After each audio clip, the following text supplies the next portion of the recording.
Ya, seiring dengan juga kalau kita lihat sebetulnya banyak sekali program-program prioritas dari pemerintah selain daripada swasembada pangan ada juga makan bergizi gratis yang nampaknya ini juga turut meningkatkan permintaan ya Betul. dari kedelai itu sendiri. Nah, boleh dijelaskan tidak untuk saat ini update-nya terkait dengan produksi kedelai dari dalam negeri seperti apa Mhm. dan juga sebetulnya kebutuhan dari dalam negeri terkait dengan kedelai seperti apa dan importasi kedelai itu sendiri. Oke. Silakan Mbak Ega. Sebelumnya kalau kedelai itu, dia ini memang cenderung sangat sensitif dengan kondisi geopolitik ya Mbak Sinta. Jadi sekarang dengan adanya perang tarif antara Amerika dan China memang kedelai sedang, gonjang-ganjing. Nah, dari situ, kita sebetulnya ada peluang tetapi untuk kondisi saat ini, memang kita produksinya sangat kecil.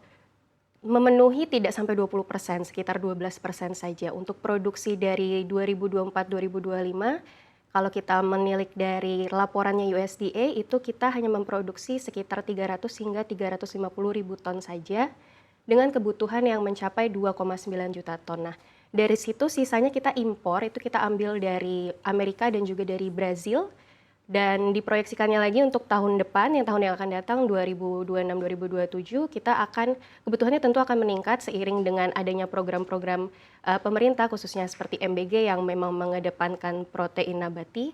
Nah itu kita produksi juga ada diproyeksikan ada peningkatan tapi hanya sekitar 10.000 ton jadi 360.000 ton untuk kebutuhan yang juga meningkat yang mencapai 3 hingga 3,2 juta ton sehingga ya memang kondisinya sekarang, kebutuhan kita untuk mengkonsumsi kedelai itu memang semakin tinggi dengan produksi yang bisa dibilang stagnan. Historicalnya juga kita stagnan untuk produksi kedelai, begitu. Baik, tapi kalau kita lihat ini kan program makan bergizi gratis masih akan terus lanjut Iya, begitu ya di tengah kalau kemarin sempat terdengar bahwa ada beberapa tantangan yang dihadapi terkait dengan bagaimana upaya program ini tetap bisa berjalan begitu ya, bukan hanya terkait pasokan kedelai gitu. Tapi kalau kita berbicara terkait dengan kedelai yang mana ini juga menjadi bahan pokok utama ya iya. untuk tahu, untuk juga tempe, demand-nya meningkat. Nah, bagaimana nih proyeksinya untuk di tahun depan sendiri, Mbak Ega? Iya, oke untuk di tahun depan proyeksinya sebetulnya sampai 3 hingga 5 tahun yang akan datang, kemungkinan juga masih akan stagnan, Mbak. Karena memang Ya. kondisinya itu, kita bukan, negara yang memproduksi kedelai secara masif.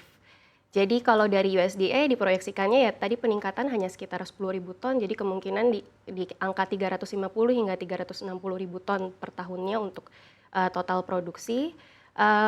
Jadi kemungkinan jika tidak ada, peluasan lahan atau tidak ada fokus untuk, benih dan juga pupuk memang khusus untuk kedelai, juga permintaan dari hasil produksi dalam negeri untuk kedelai, kemungkinan hasilnya untuk 3 sampai 5 tahun ke depan masih sama di kisaran 300.000 hingga 360.000 ton, gitu. Baik, untuk pasokan kedelai global sendiri ya, Mhm, apalagi tadi Mbak Ega menyampaikan bahwa terkait dengan produksi kedelai ini memang sangat-sangat bergantung dengan kondisi geopolitik iya, begitu ya yang ada di tingkat global begitu. Bagaimana artinya saat ini juga sebetulnya Indonesia sangat-sangat membutuhkan kedelai itu iya. sendiri. Nah, sebetulnya kalau produksi kedelai sendiri di tingkat global untuk saat ini seperti apa?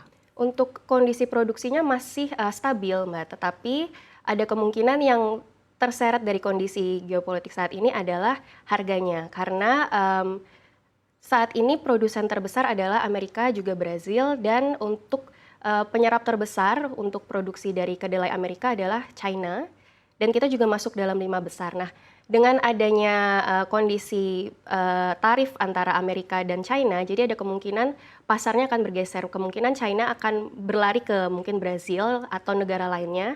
Tetapi selama ini masih belum pasti, berarti stok di Amerika ini kondisinya dia masih surplus, akan banyak yang tidak terserap. Nah, ini adalah, sebenarnya momentum dan kesempatan untuk kita bisa menjalin kontrak di saat harga sedang turun-turunnya untuk, harga kedelai di Amerika sendiri, begitu Mas Indra. Baik, lalu selanjutnya terkait dengan harga kedelai dunia Mhm, yang terus naik ya. Artinya kalau misalnya nanti ke depan kita masih membutuhkan impor begitu ya, ini kan bisa jadi atau dikhawatirkan akan menjadi beban negara ya terkait Iya. dengan mungkin harganya juga begitu ya.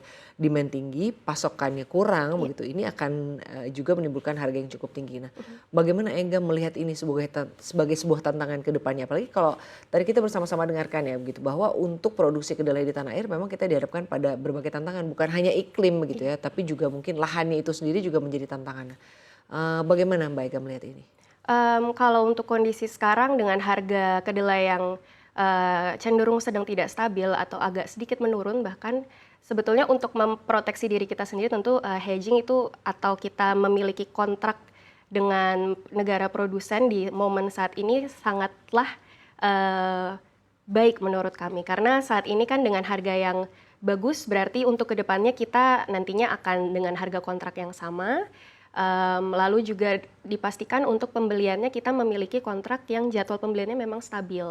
Sehingga, kebutuhan ini saat nantinya terjadi lagi, huru-hara di global, kita tetap masih bisa memiliki sumber untuk kedelai yang memang, stabil dan harganya juga, dengan harga harga yang stabil juga, begitu.